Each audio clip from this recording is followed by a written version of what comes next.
All right, welcome back, everybody. This is Lateral Grip. I am your host, Comedian Token. We are going to talk Kansas Motor Speedway. We had the O'Reilly Series, we had the Cup Series, and so we're just going to get right into it. This is going to be a shorter episode. There wasn't any major controversy throughout the week, except that maybe some comments that were made in some other podcasts that maybe ruffled some feathers a little bit, but nothing real major really to think about when it comes to any major news notes or anything going into the weekend. So O'Reilly Auto Parts Series, a few notables in there. William Byron was in this race. Um, Brandon Jones is noted for being pretty dominant at Kansas. But with all that being said, Kansas brings its own set of challenges. There was no qualifying or practice as it was rained out. And so therefore you had what you had. The metric was what set the field. And here we go. So with that being said, I was about to say pretty uneventful, but that is definitely not the case. Lap two. Lap two, William Byron goes three wide underneath. I don't know whether he wasn't told. I don't know whether he wasn't worried about it. I don't know what the situation was, but I do know that it was absolutely positively his fault. And if anybody else says otherwise, they don't know racing. Period. He came up and essentially hooked Carson Quapple. Now, obviously, he didn't do it on purpose, but he still came up the track. He didn't hold his line. He created his own line, which went into another car, and he essentially hooked Carson Quapple, which at these types of high speed tracks, when you hook a car, it tends to, instead of just hooking and going around, it tries to correct itself and it goes towards the hook, and then it immediately slingshots back, and it's exactly what happened here. And it slingshotted back into the wall, was hit by Parker Retzloff, which that team definitely didn't need that. It was hit by Parker Retzloff, destroying his car, but sending Carson Quapple's car upside down, tumbling. Now, Carson Quapple was fine. He got out of the car. I didn't see him wave to the crowd. He didn't wave to the crowd, but he got out of the car. People clap. So there's something. But to all of y'all media members who said that that was not William Byron's fault, you are absolutely incorrect, because that was absolutely William Byron's fault. Whether or not it was the spotter help on that fault is another thing. But William Byron drove his car into the side of Carson Quapple and he hooked him. That is the bottom line. I don't care how nice William Byron is. I don't care. That was his fault. So, with that being said, there was that. And to take it a step further, even though this did happen, I saw a thing a few laps later, matter of fact, with Jesse Love going three wide underneath, and I didn't see Jesse Love smash into the side of a guy. He held the line, stayed within a few inches of that driver, and there was no issue whatsoever. Now, that wasn't obviously the entire race, because lap 37, Jesse Love made contact with his teammate, Austin Hill.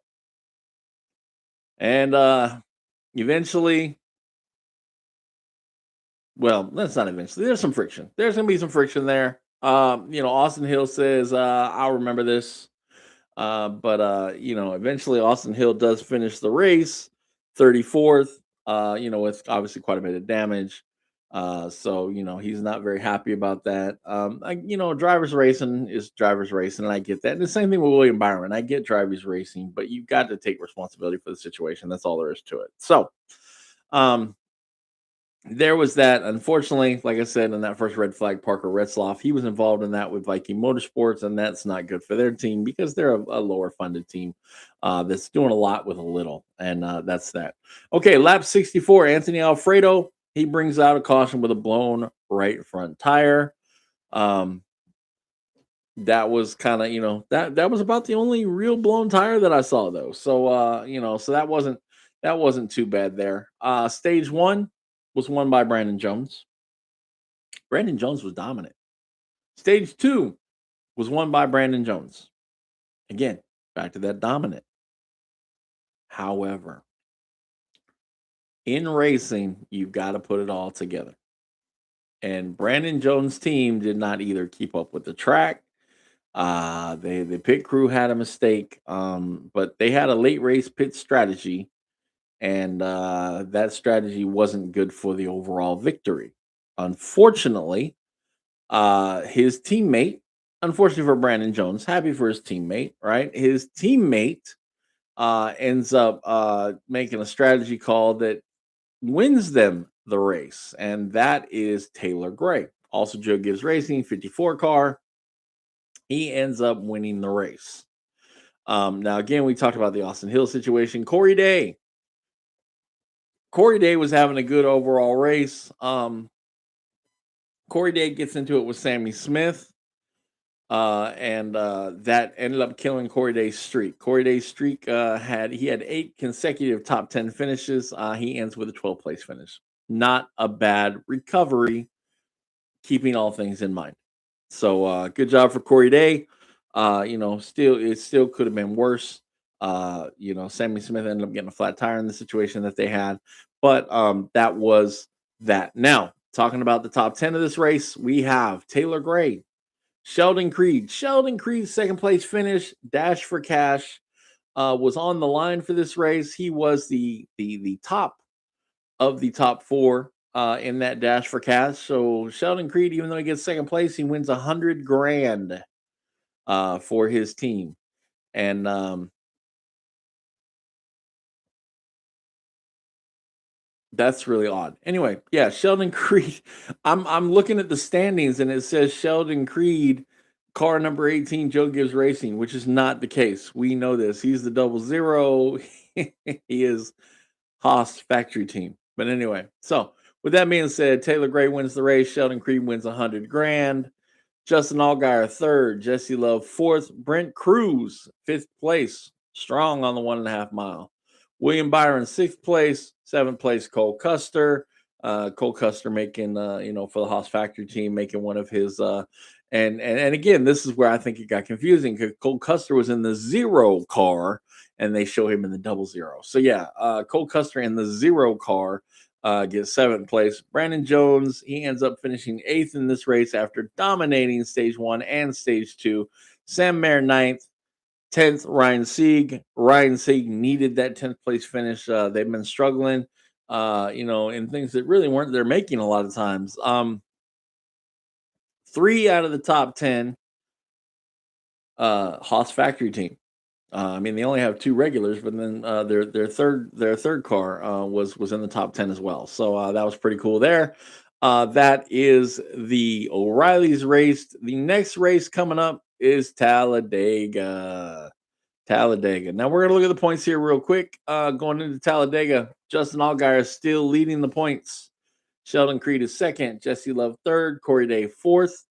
Brandon Jones is fifth. Sixth is Sammy Smith. Seventh, Carson Quapple. Carson Quapple lost a little ground in this race due to that, lap 2 incident that completely put him out of the race, so he couldn't get any more points.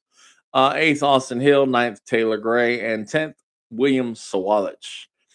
Let me see here. I wanted to see where Brent Cruz is. If it's going to show me, I may not be able to find that. Let's see here.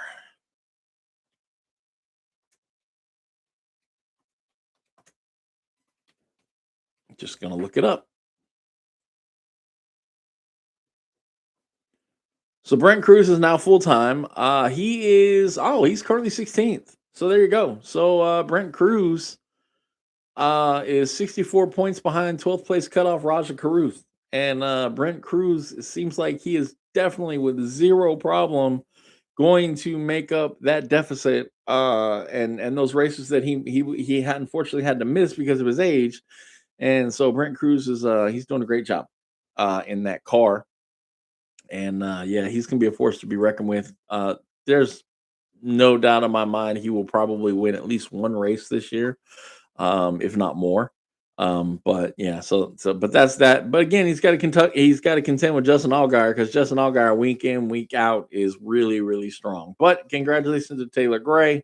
Congratulations to Sheldon Creed for taking that dash for cash. And again, we will see them next week in Talladega. We will not see in Talladega O'Reilly's series race, we will not see Cletus McFarland. He did not get approved to race the Talladega race for the O'Reilly series. However, he will race the Talladega race for the Arca Menard series. He just won't be doing it for the O'Reilly series. So that's probably a step back from what they wanted to do from Richard Childress Racing side. Don't know how much that kills their plans by any means, but I'm sure they have a contingency plan, and I'm sure that they're not worried about it because there's going to be plenty of opportunity for social media and such like that going forward with that. But with that being said, we're going to move on to the Kansas Cup race. Now, the Kansas Cup race. Let's see here. As I pointed out before, there was no practice or qualifying, so you lined up according to your points and metrics and stuff like that, which put Tyler Reddick on the pole. Which obviously is great for Tyler Reddick, right? That's why you want to be first place in points. But with that being said, you don't know what you have until you're out there having it. Well, Tyler Reddick was on the pole. Tyler Reddick did fade back a little bit throughout that first run. But he came back really, really strong. And he pretty much stayed within, within like the top 5, top 7, for most of that first stage there. Let's see who did win that first stage. Let me see. Hmm. Stage 1, Denny Hamlin. Denny Hamlin won that first stage. So there you go. So obviously if Tyler Reddick's not winning the stage, Denny Hamlin, that he owns 2311 with Michael Jordan. So that is strong there. But with that being said, caution number one, which actually this wasn't the caution. This was on a pit stop.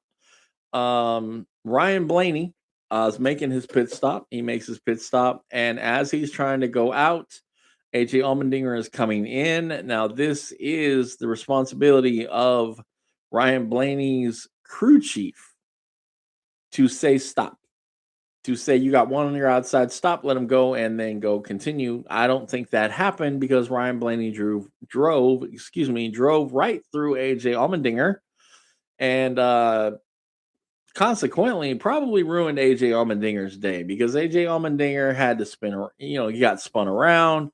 He wasn't in his pit box. And I think there was just a miscommunication at that point because they were focused. The cameras were focused on AJ Allmendinger, and his car was not moving. And then when it did move, it only moved a few feet, but he's still in between two pit boxes. I think they eventually decided to, when the camera went off of it, I think they just eventually decided to go ahead and pit the car, which now they pit outside of the box, and you get a penalty for that, which is a drive-through penalty. Needless to say, it just went from bad to worse at that point. So, unfortunately for AJ Allmendinger, something of not his doing. Ryan Blaney ends up collecting him that way. Now that was on let's see, that was that was on green flag pit stops essentially. That wasn't even a caution. So yeah. So as I pointed out, stage break, Denny Hamlin wins the stage. Okay, and actually this is when that this is when that happened was during the stage break. Caution 2, Denny Hamlin stage break once again. Denny Hamlin wins I'm sorry, no, excuse me. Let's see who won.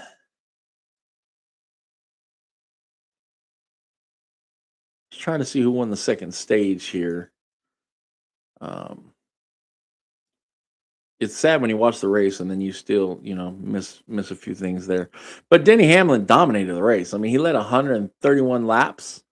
Again, like I said, he won stage 1. I'm not 100% sure who won stage 2. Let's see here. Let me look this up.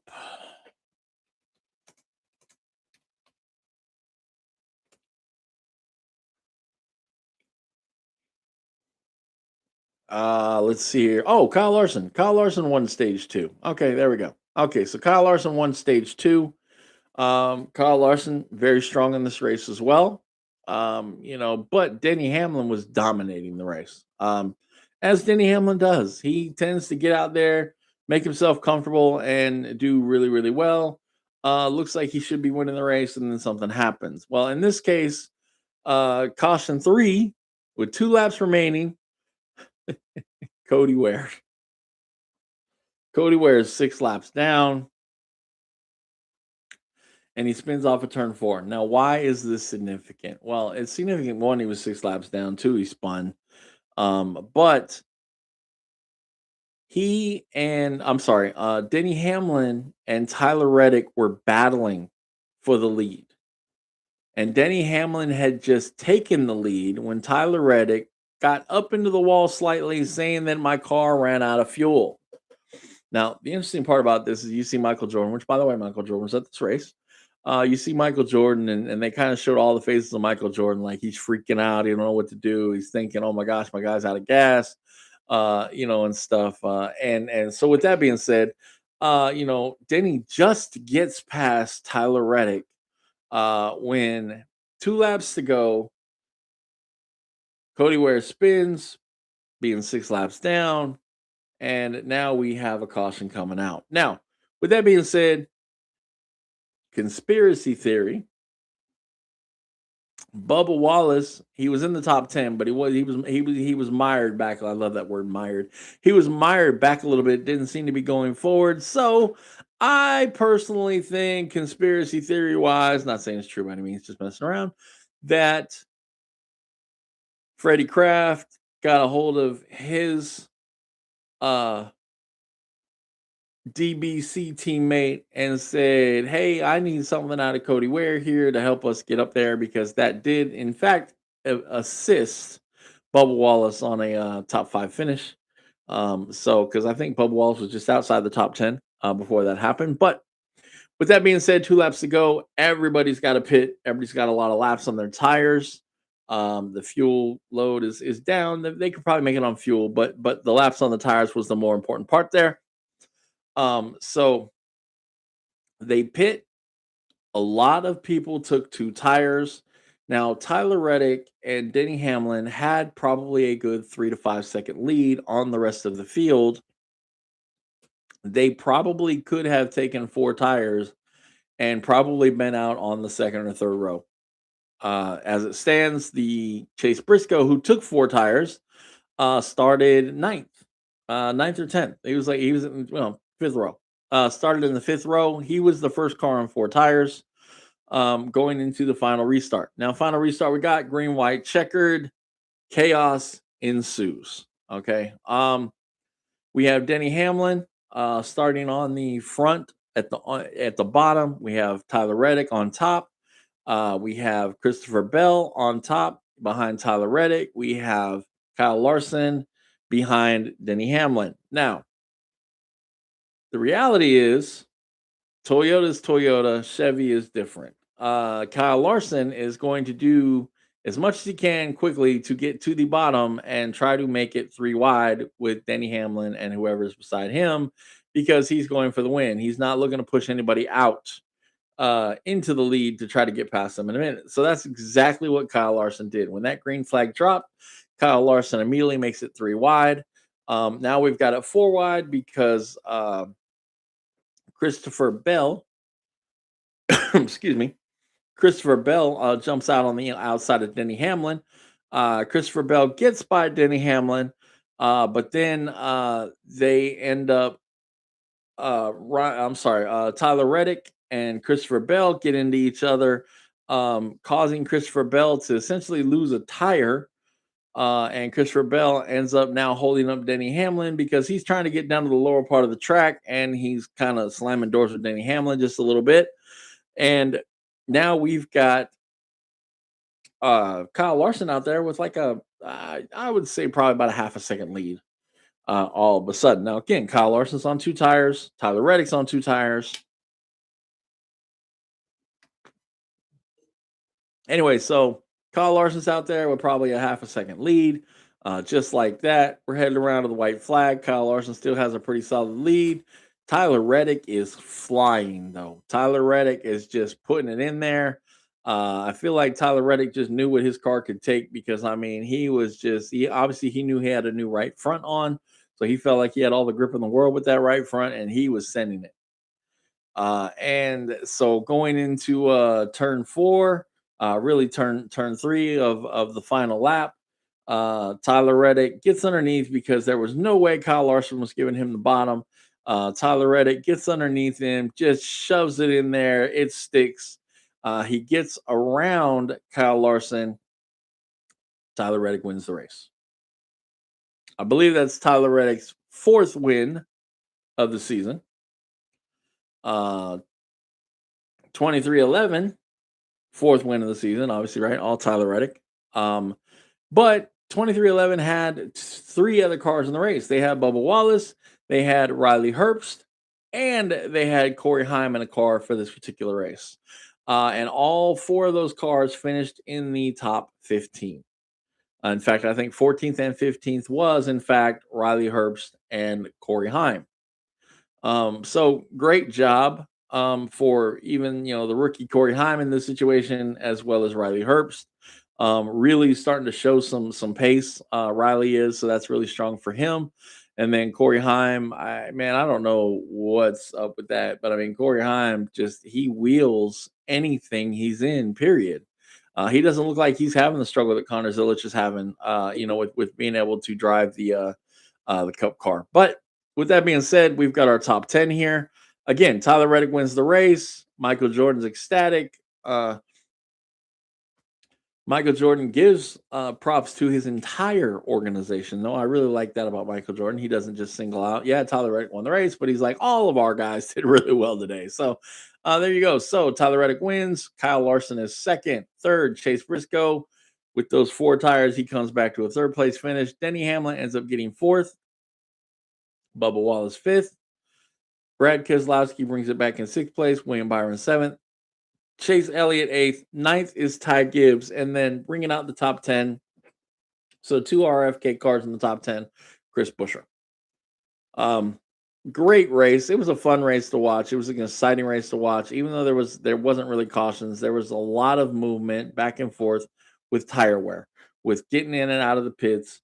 Denny Hamlin short pitted in the last stage, seeming like he was a bit behind, and he short pitted, which means that he chose to pit sooner than everybody else, generally by a few laps in this case, to try to get track position, and it worked. It worked really well.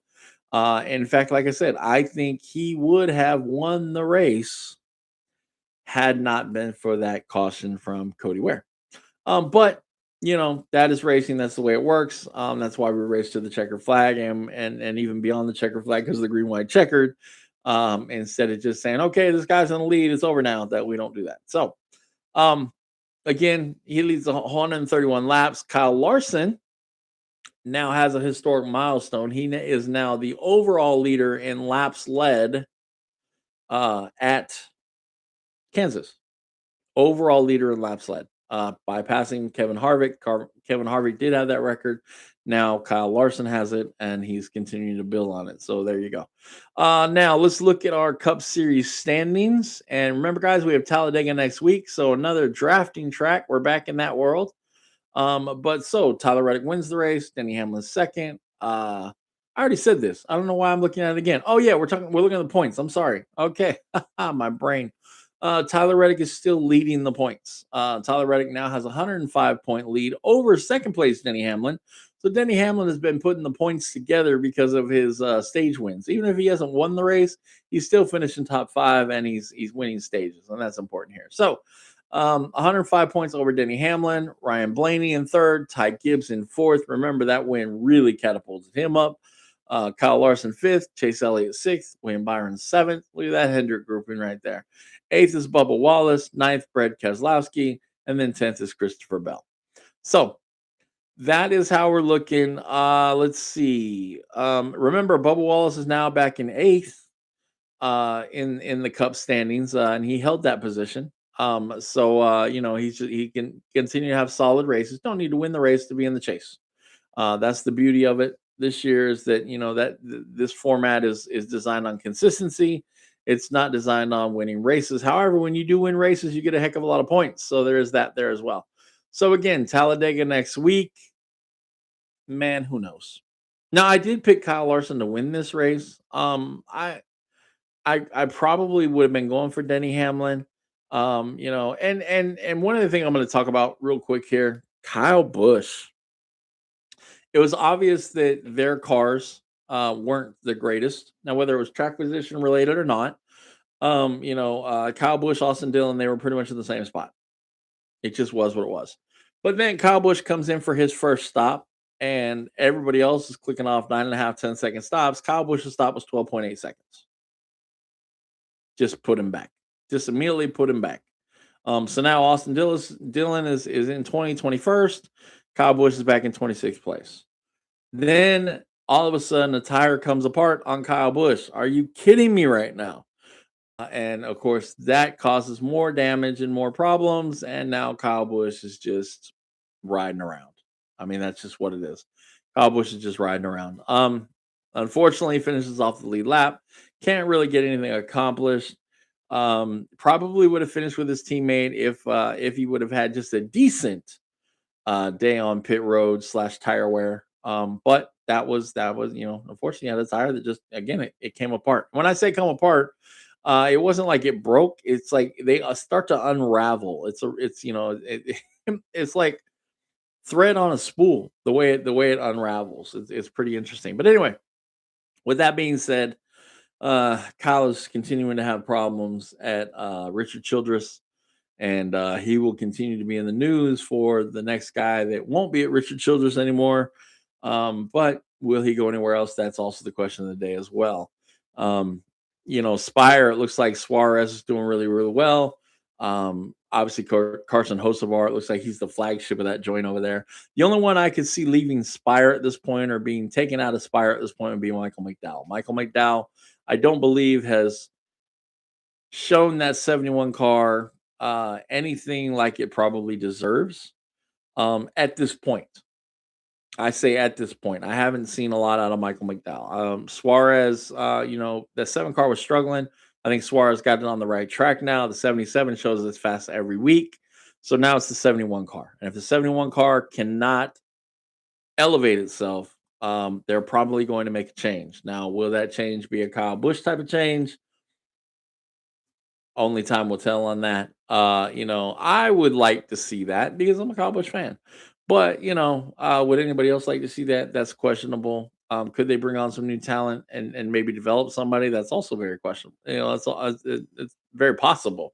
And stuff, and maybe Chevrolet has somebody in mind for that. But would Kyle Busch be a good addition over there? I think with the speed they have in their cars and with what Carson Hocevar is doing, and it seems like Carson Hocevar and Kyle Busch are working well together, because they are in cars and trucks for the same team at times. O'Reilly, not O'Reilly's, but trucks actually, the Craftsman Truck Series for Spire. So I think that could be a good teammate dynamic, and I think that could be interesting to see. But I digress. We're at Talladega next week for the Arca Menards. Speaking of Arca Menards, I'm going to speak Arca Menards real quick. I apologize. I almost forgot about this. Arca Menards series was in Kansas. Cletus McFarland was in this race. His employee, I want to say, I don't know, best friend, whatever you want to call it, was also in this race. Squirrel McNutt. I don't know what his first name is. I can't remember. But anyway, as well as what I spoke with on my last podcast, Destiny Spurlock, the first black woman driver in NASCAR, and so the winner of this race is, let's see, Gio Ruggiero. That's who it was. The winner of the race is Gio Ruggiero. Now, there was a point in the race where Gio is coming up on Destiny Spurlock, looking to put her a lap down. And come on, Gio. I mean, Destiny, I've looked at this several times over different ways. And Destiny is holding her line, and he just ran her over. He didn't change lanes. He didn't try to go around her. He just ran her over. And which may have been great for her stock, because when he ran her over, and you could find this video all over the internet, I'm sure, when he ran her over, the car took off towards the bottom, spinning out, and she caught the car and got it back on the track without incident. So congratulations for her for that. Great car control. That may have opened up the eyes of a lot of people saying she's probably not going to tear up our stuff. So that's a good thing too. So with that being said, even after all that, she finishes 10th. Uh, Squirrel, he finished 12th. And unfortunately, Cletus, who was making a hard charge back to the front from starting 25th, ends up blowing an engine and doesn't have the greatest, doesn't have, has a horrible finish. Now, again, he will not be racing. We're talking about Cletus now. He will not be racing Talladega for the O'Reilly Series. However, he will be there for the Arkham Menard Series, as well as Destiny Spurlock, as well as Squirrel. They all three will be racing in that series again next week in Talladega. So that might be a little buzz for that series. That might be great, for social media news and that kind of thing. So, with that being said, this is Lateral Grip. I am Comedian Token. Once again, stay smooth, stay fast, keep that right foot on the pedal, and we'll see y'all next time after Talladega. Later on.